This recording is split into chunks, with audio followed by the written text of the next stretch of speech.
So what are the reasons for all this progress that we see on average in our economy? I would say it's really driven by two things: technological improvements, and the main technological drivers of this progress are at the intersection of three streams of technology: information technology, telecommunications, and connectivity, which was enabled by the internet. Those three things, working in isolation or together, have changed the way a lot of firms do work. And I would say Menards is a great example of a company that has probably harnessed a lot of that technology to build a better distribution network, achieve lower cost for a lot of their products, and drive great value for consumers. That's probably behind a lot of the success Menards has had. And that's true of other big successful distributors, some of their competitors like a Home Depot or a Walmart. It's the same kind of business model, and it's brought good value to consumers in many respects.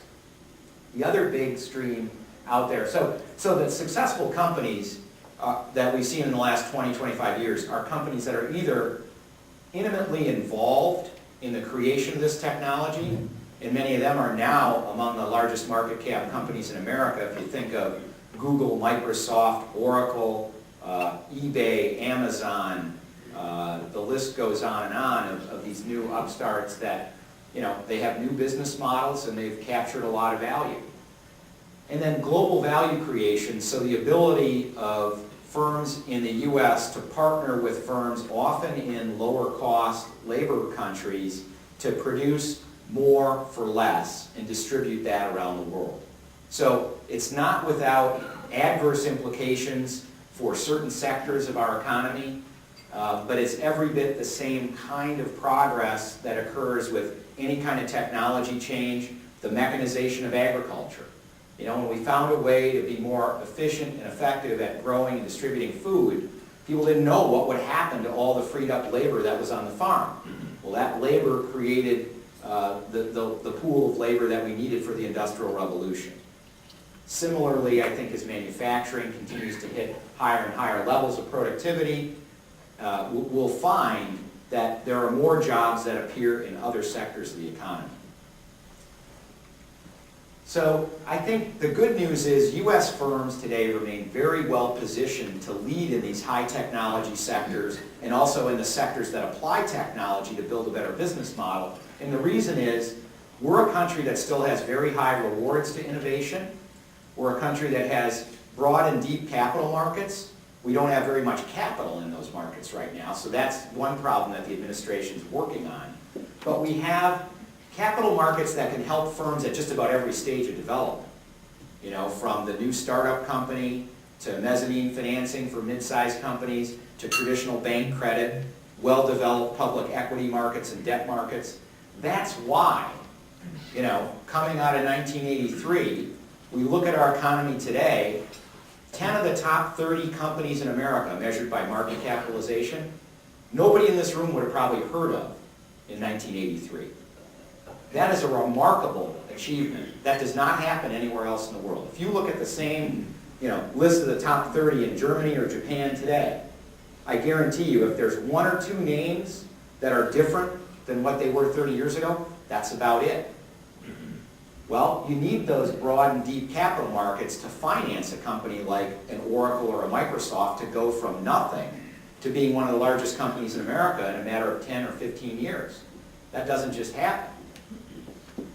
Labor markets are very flexible. That's what allowed us the ability to take advantage of a lot of the opportunities created by technology and globalization. So you get a job in this country, but the jobs can get redefined.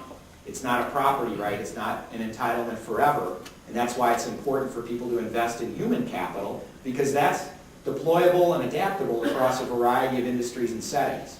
We shouldn't be training people to do one narrowly defined job and promise them they can do that for the rest of their life. People have to invest in skills, be adaptable, and try to move as the economy evolves.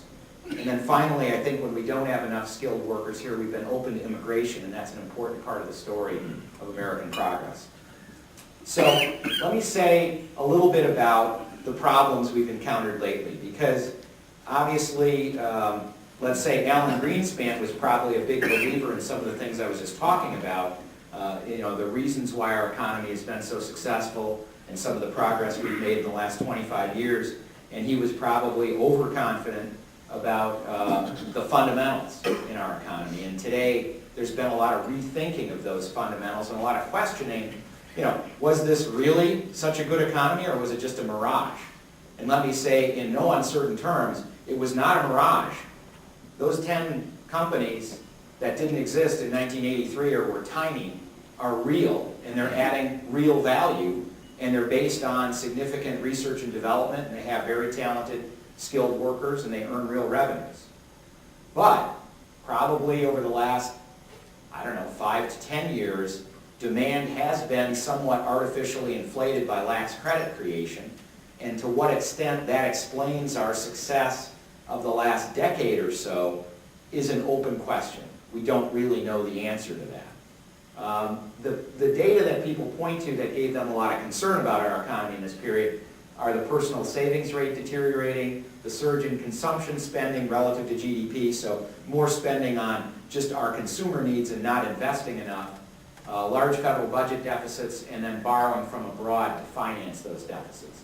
So here's a picture of the personal savings rate. This is much talked about, and what you can see is coming out of that bleak period. So this is from 1960, and now right around here is 1983. So you can see in that downturn in the 80s again, we had a big increase in saving behavior, and saving was up here at a very lofty rate. And so when people talk to you about how good it is to have a high savings rate, keep in mind we have the highest savings rate actually when times are bad.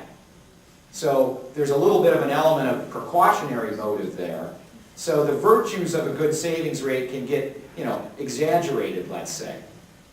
Now, if you look at the long sweep here, I would say up until about 1990, it's fair to say the savings rate on disposable income hovered at about 8%. Then, in the mid-90s, it started a steady decline all the way to the point where in one quarter in 2006, it was negative. People took out more in home equity loans, etc., than they were actually earning in income. So we actually spent more than we earned in disposable income for one quarter. Then it was still hovering real low, and now it started to bounce back up again, and it'll go higher from there. That's an alarming picture.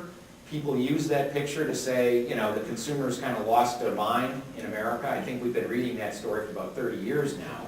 I think we've always felt like we were a consumption-based society, but this is an alarming picture, and I want to try to put that in perspective.